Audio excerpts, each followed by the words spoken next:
Everyone loves a fast-to-take car, don't they? And the Skoda Octavia vRS has continuously been one of the best to offer a combination of spaciousness, value for money and performance.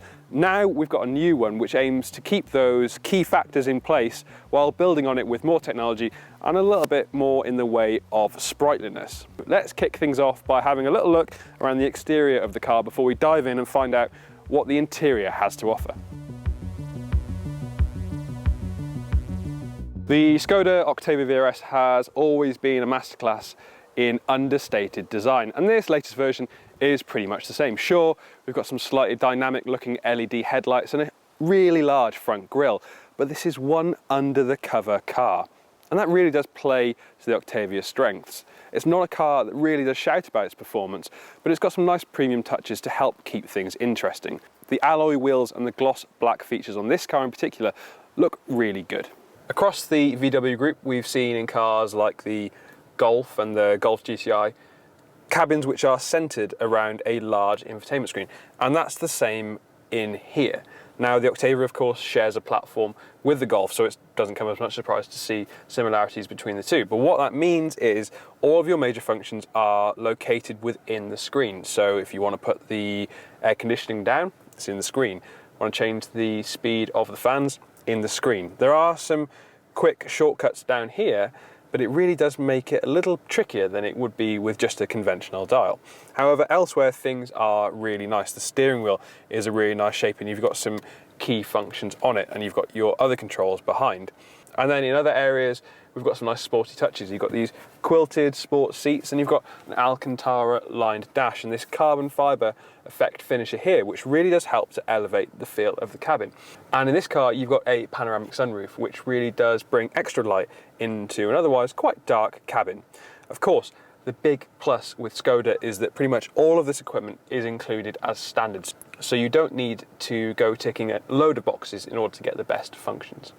The benefit that you get from the Octavia compared to, say, the Golf is that you've actually got a longer wheelbase, so that affords you a little bit more space in the back. Now, I've got the seat in my position, I'm just at the 6 foot, and I've got a pretty good amount of knee room, and headroom is good too, even though we've got the panoramic sunroof, which does often eat into that. So it's a comfortable place to be. The only thing I would say is that these sports seats do block your view out the front, so you could feel a little bit claustrophobic back here if you were slightly shorter and you couldn't see as much out the front. However, we've got some really nice Skoda-led, simply clever functions. We've got a large pocket here, and then in front of it, if you've got your phone, there's a separate pocket there as well, so you're not going to lose it. In the middle, we've got two USB-C sockets, air vents above, and then in the middle here, we've got nice armrest, twin cup holders, and a ski hatch, which can be used obviously for skis or just longer items if you're taking bits of wood to the tip. You don't have to worry about folding the seats down in order to get them through. These seats themselves are comfortable. Transmission tunnel is quite wide, however, so that person in the middle is going to feel slightly squashed. But overall, this is a spacious rear area and certainly a place that feels quite comfortable, one that you'd be happy sitting in for many miles. Of course, you're buying an estate car for the practicality, and that's where the Octavia vRS does really well. Now, back here, you've got 600 litres of space with the seats in place, and fold them down, and you get a huge 1,555 litres in total to play with, and that's a huge area, and in fact, that exceeds some cars from the class above. In fact, if you are wanting a car for its boot space alone, then the Octavia vRS really does do well. So, what have we got to play with in this Octavia vRS? Well, up front we've got a 2-litre turbocharged petrol engine with 241 brake horsepower, and that sends its power to the front wheels in this car via a 6-speed manual gearbox, which these days is a bit of a novelty. It's actually quite nice to have a manual car. We just don't see them very often nowadays, do we? Certainly not in new cars, and that does really give an extra level of engagement between yourself and the car itself. In terms of acceleration, we're talking 6.4 seconds, 0 to 60, and flat out you'll do 155 miles an hour. Now, that acceleration time isn't particularly quick. It's more than fast enough for a daily driver car, and though it's not hugely brisk performance, it feels urgent enough to make the car feel exciting when you're out on the road. In terms of engine noise, well, There's a lot of tomfoolery going on because Skoda is piping a heck of a lot of noise into the cabin of the Octavia vRS. So when you have it set to its most dynamic mode in terms of sound, you're getting this strained V8 type warble coming through, and it's not really reflective of what the engine actually sounds like. It doesn't sound like that at all. Personally, I like to have that switched off. I think in the mode I'm in, it's in its middle level at the moment, so you're still getting some noise, but it's not quite as dramatic and overdone as it is in its most audible setting. Now, what this car does have as an optional extra is dynamic chassis control, and honestly, if you're going to pick any box on the Octavia vRS's list of optional equipment, you have to pick that one. The reason being is because it allows you to soften off the car and make it far more pliable and far more enjoyable on the UK's broken roads. You get a load of settings to choose from, and actually on this car in particular you get a large bar which gives you a variety of different ways to set the suspension up. It's just something you really have to opt for, and considering it costs just under £1,000, I think it's a really worthwhile addition to the Octavia. Elsewhere, the fundamentals are done really nicely. You've got a really good view out the back, we've got slim pillars out the front, so our visibility is good, and the wing mirrors are quite large too. It's also just a good size. I've always really enjoyed driving cars of this size because they feel pretty much spot on for the UK's roads. You jump up to the Superb, you jump up to a 5 Series, an E-Class estate, and you're starting to deal with a car that just feels a little bit larger on the road, and it takes far more getting used to than this sort of size of vehicle.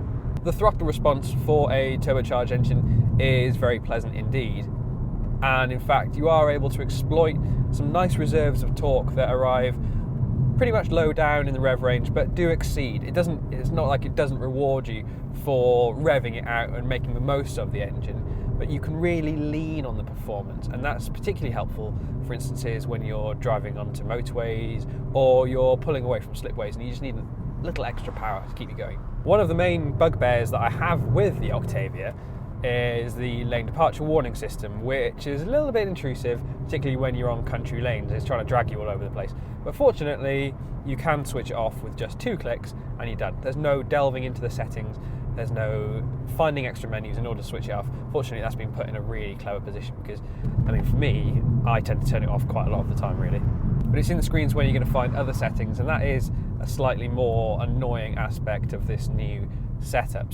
You've got plenty of modes to choose from should you want to switch between them. You've got Eco, Comfort, Normal, Sport, and then Individual, which is the one I opt for because it allows you to get the throttle and the engine into their sharpest settings, but still soften off those dampers so that the car remains comfortable.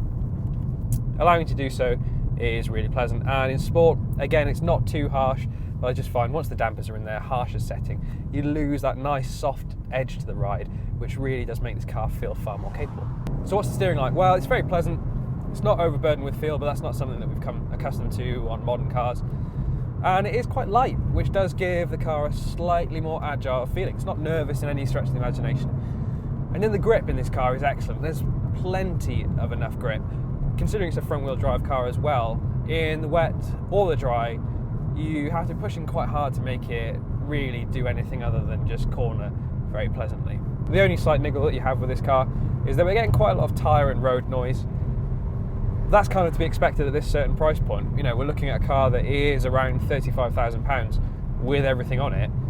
And of course, at that, you do have to make some slight adjustments for refinement. However, it's not over the top. It's not going to transform your journeys into terribly back-breaking incidents where you have to deal with earplugs and putting them in just to drown out the sound of the tyres. It's not that bad in the slightest. The acceleration itself feels more than brisk enough, and if you do have that crazy noise wound on, then you're getting a lot of kind of an experience behind it to accustom the forward motion. In truth, it's more than quick enough for daily driving, and it will leave most other cars behind it, driven properly of course. This 6-speed manual that we've got in the car is nice and light. The action of both it and the clutch is pretty effortless, so you don't really have to work too hard to get the best from it. First gear feels quite short though, so you do have to watch out when you are pulling away a little bit more quickly, because you will find yourself rushing into that second gear, and it means that sometimes when you're trying to make smooth forward progression, it's a little bit trickier to do than you might expect. It really is just a small niggle though. It's nothing out of the ordinary. It's definitely quite a rewarding car to drive a little more quickly. Again, because you've got those softer dampers, you aren't having to fight the car as you find in some more firm riding vehicles that tend to be diverted across the road by imperfections in the surface. Now, this car can be worked with, you can play with it nicely. Again, it's just happy, just meandering at a very steady pace. You don't really have to fight it too much indeed. Given how successful the previous generation Octavia vRS was, you could certainly feel how much expectation was weighing upon this new one, and it's really pleasing to report that it has excelled itself in terms of the way it drives, the way it looks, and the way it feels inside. It's also kept that all-important value for money at its very core, so this really does outshine its competitors in terms of the amount of kit that you're getting for the money that you're spending. If you are after an estate car which brings a really large boot, a great sense of fun to the way it drives, and it won't break the bank in terms of running costs, then the Octavia vRS is well worth checking out.